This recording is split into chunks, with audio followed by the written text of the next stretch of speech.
E ele fez exatamente a mesma coisa na Venezuela. Isso deve ser resolvido pelo povo venezuelano. Como? Se quando protestam morrem, quando protestam são sequestrados, quando protestam são torturados ou são presos sem nenhum processo legal.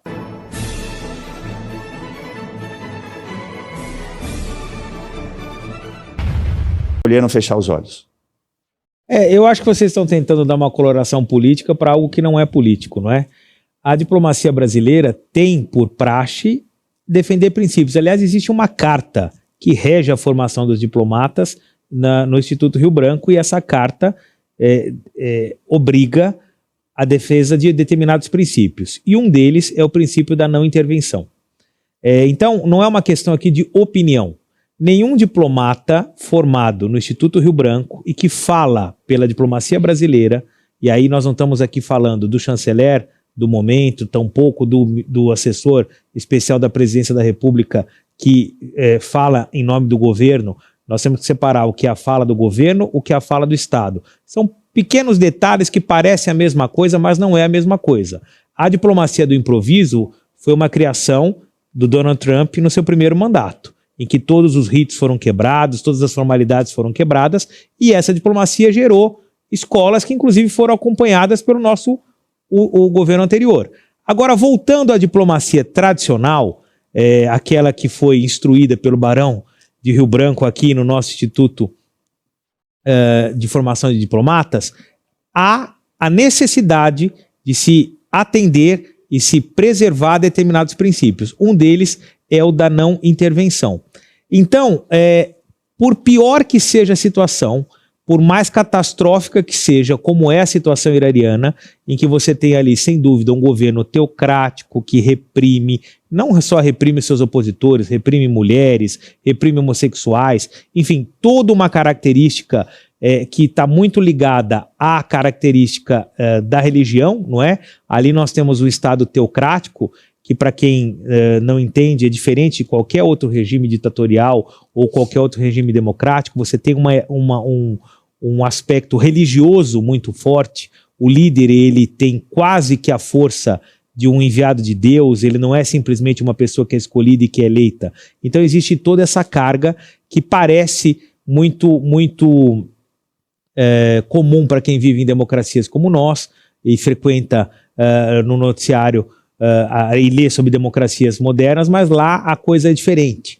Então, se você for analisar o Irã, os países árabes de uma maneira geral, os Emirados, a Arábia Saudita, existe uma idolatria aos seus líderes e uma passagem familiar, como se o determinado clã fosse, como vocês bem colocaram, escolhidos por Deus, e em nome de Deus eles devem administrar, devem punir, devem matar, como infelizmente fizeram com esse menino, que é um opositor e que teria todo o direito de numa sociedade democrática ocidental moderna, falar o que quisesse, como nós estamos aqui democraticamente falando, ora concordando, ora discordando. Lá a coisa é um pouco diferente. Agora, justamente por ser diferente, e nós vimos esse exemplo, quando o presidente Trump sentou lado a lado com o líder da Arábia Saudita, acusado de matar dentro da sua embaixada um jornalista e esquartejar o corpo e com ele sumir, alguns dizem que dissolvido em ácido sulfúrico, ali se sentou, não se falou em direitos humanos, não se falou em democracia, não se falou em nada, porque sabe-se que ali a cultura é diferente. Agora, o governo brasileiro, não tenha dúvida, tem que se colocar. A sociedade brasileira exige uma colocação. Agora, se essa colocação poderia ser mais enfática, poderia ser menos enfática, se ela é oportuna ou ela é inoportuna, aí fica a cargo dos analistas, que é o que a gente está fazendo aqui. Eu não vi na nota nenhum tom dissonante.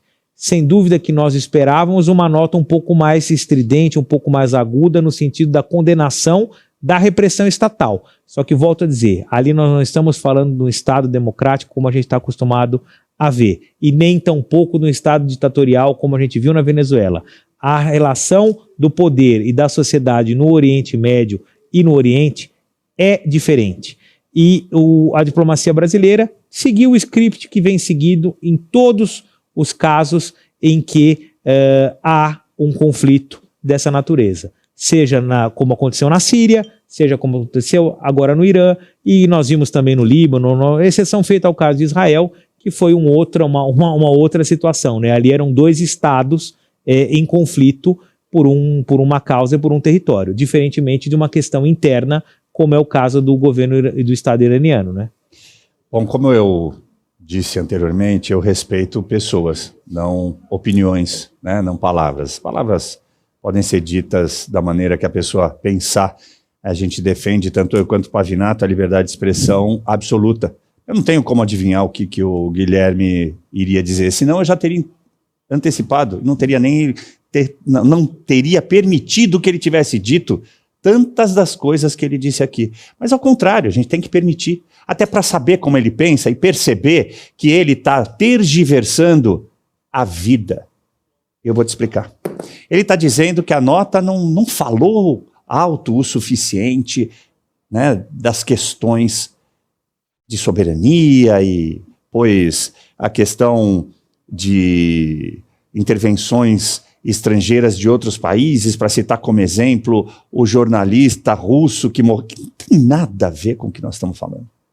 Nós falamos de 12 mil, não tem nada a ver. E desculpa levantar a voz, porque você está tentando vender uma ideia para a sociedade que isso pode simplesmente ser passado um pano. Eu vou te perguntar com todas as letras então, Guilherme, e respeitosamente a todo o povo judeu. Então, a intervenção que foi feita na Alemanha nazista foi errada do seu ponto de vista. Qual intervenção você disse? Qual intervenção foi feita, gente? Alguém pode me lembrar? Eu lembro do Holocausto, não, que inclusive um cara chamado Ahmadinejad, né, queria fazer uma releitura do Holocausto, porque na visão dele não teria acontecido. Nós estamos falando da mesma coisa. 12 mil iranianos morreram. 12 mil iranianos morreram agora, por causa dessa teocracia. Lá na Alemanha, milhões de judeus morreram. E eram judeus alemães, em sua grande maioria, no início de todo o processo. Então eles não mereciam ajuda. É isso que o Guilherme acabou de defender, porque o governo brasileiro teria dito, olha, vejo com preocupação, mas quem tem que decidir as questões alemãs é o povo alemão. Só deixa eu lembrar uma coisa na questão do Irã, assim como da Alemanha naquela época. Não tem democracia, não tem como o povo iraniano resolver seus problemas. Então eu só tenho a lamentar o posicionamento do Guilherme. Aceitar, espera um pouquinho, Guilherme, por favor. Não tenho como interceder, não tenho como interferir, jamais interromperia. Mas eu não posso aceitar como normal este posicionamento dentro do nosso programa. É direito dele falar o que ele quiser. Mas eu só queria dizer para vocês que eu não acompanho, não posso falar pelo Pavinato, mas imagino que, até se ele me mandar mensagem aqui eu falo, nós não podemos passar pano para esse tipo de declaração do Itamaraty. Não, mas posso só complementar? Veja só, Caivano, você está dizendo que eu sou contra o povo iraniano, eu defendo o modo de forma alguma. Tudo que está acontecendo no Irã é deplorável sob todos os aspectos. O que eu estou dizendo, ao contrário, é que está se tentando politizar o caso do Irã, e aí, com todas as críticas que devem ser feitas duras ao governo iraniano, justamente porque se está tentando atribuir uma corrente, um viés ideológico a um país ou a uma situação que não tem nada de ideologia. O povo iraniano e o governo iraniano não é de esquerda, não é de direita. Aquilo é uma situação de uma relação política, de uma relação religiosa muito característica, que não cabe dentro da leitura de mundo binária entre direita e esquerda, preto e branco, 1 e 2. É isso que eu estou tentando dizer. Você lembra da nota? Você lembra da nota do Itamaraty quando da tomada do Estado Islâmico pelo governo afegão? Eu não lembro. Foi objeto de comentário em algum programa, em algum lugar? Não, não foi. Sabe por quê? Porque ali não estava discussão de esquerda e direita. Você lembra da nota do Itamaraty? Você lembra da... É sim, porque a crítica que se está se fazendo agora ao Estado do Irã e ao Estado de Israel, à época, foi uma crítica de polarização política. De novo, você está não tem nada. Não. Você lembra da ideológico político do governo brasileiro? Não é alinhamento, passando pano. Não é alinhamento nenhum, não tem alinhamento nenhum. No caso do Afeganistão, tem alinhamento ideológico? Não tem. No caso da Síria, tem alinhamento ideológico? Não tem. Lá morreram muito mais pessoas do que no caso do Irã. E, infelizmente, no Irã vão morrer muitas mais. Porque enquanto o governo não reprimir da forma violenta como vem fazendo Todos aqueles que estão se levantando, ou espero que o governo venha a cair, infelizmente a tendência é que só aumente o número de mortes. O que eu só estou tentando atentar e chamar à luz a você que está em casa nos assistindo é que essa situação do Irã, essa indignação com o Irã, e tem que ser levantada sem dúvida, ela é oportunista, casuística e política. Por quê? Em estados ali muito próximos da mesma região, onde situações muito mais graves aconteceram, e aí não havia esse suposto alinhamento ideológico, nada foi falado. Eu trago 2 exemplos recentes: a tomada do poder na Síria e a tomada do poder no Afeganistão. Nada foi dito. A imprensa brasileira não falou nada. O Itamaraty não soltou nota. Isso não foi objeto de discussão em lugar nenhum. Por quê? Porque ali não havia, supostamente, alinhamento ideológico entre os grupos que tomaram o poder, e seja o governo brasileiro, ou o governo argentino, ou o governo americano. O problema é que hoje nós estamos tentando ler o mundo sob as lentes binárias da ideologia. É por direita ou é esquerda? E o mundo é muito mais complexo que isso. É só isso que eu estou tentando alertar. O fato de pessoas morrerem, o fato de haverem regimes ditatoriais, o fato de pessoas serem perseguidas, isso está muito além de ideologia de direita ou esquerda. Não caiam nessa armadilha. Não caiam nessa armadilha. E o Itamaraty, até porque eles têm muito mais conhecimento, muito mais estudo e preparo do que nós, sabem disso. E quando se solta uma nota, ora um pouco mais enfática, ora um pouco mais silente, mas colocando a preocupação, eu acho que tem que ser isso mesmo, acompanhar com preocupação, condenando as mortes e dizendo não que... condenou as mortes. Como não? O que ele diz? Lamenta. Lamenta Então, é diferente de condenar. Mas veja só, como é que você vai lamentar, como é que você vai condenar mortes que, do ponto de vista do direito internacional, não estão sendo investigadas e nem serão. E nem serão. São vidas. E o que você faz quando se perde uma vida? Você condena ou você lamenta? Você lamenta. Não. Deixa eu, vamos ouvir. Eu te dei todo o tempo necessário, sim. Espero que sim, espero ter sido respeitoso contigo. Eu quero ouvir você, Segré, porque eu não tenho mais argumento. Ele agora está falando em investigação dessas 12 mil mortes. Como é que você vai investigar se é uma tirania? Vai investigar para poder condenar as pessoas que estavam junto com esses que morreram. É isso que eu estou dizendo, não tem como investigar. Olha a incongruência do governo brasileiro. Era melhor não ter emitido nenhuma nota. O fato de não emitir nenhuma nota te isenta de qualquer comentário, a favor ou contra. Quando você se manifesta, e o Itamaraty se manifestou, lamentando, não condenando as mortes e dizendo que a questão de Irã é uma questão que deve ser resolvida pelo povo iraniano, vejam as imagens. O povo iraniano está tentando resolver e quando ele quis resolver, apanhou. Quando ele quis resolver, morreu. Então, como que o povo iraniano vai resolver uma coisa conforme a orientação do governo brasileiro? E ele fez exatamente a mesma coisa na Venezuela. Isso deve ser resolvido pelo povo venezuelano. Como? Se quando protestam morrem, quando protestam são sequestrados, quando protestam são torturados ou são presos sem nenhum processo legal. Então, é uma fala errada atrás de outra.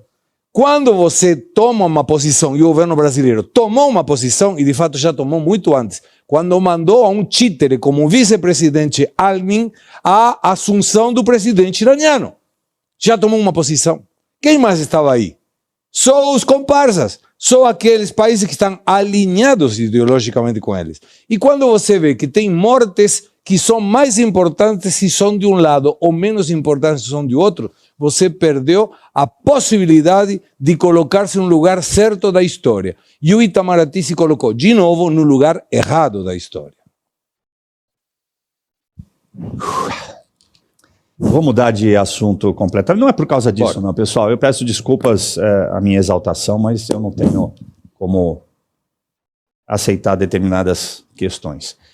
A Polícia Federal realizou hoje uma nova operação de busca e apreensão contra Daniel Vorcaro, dono do Banco Master, que cumpre prisão domiciliar em São Paulo. Os agentes identificaram novos ilícitos e elementos adicionais indicando mais práticas suspeitas de Vorcaro e decidiram aprofundar a investigação em ação autorizada pelo ministro do STF, Dias Toffoli.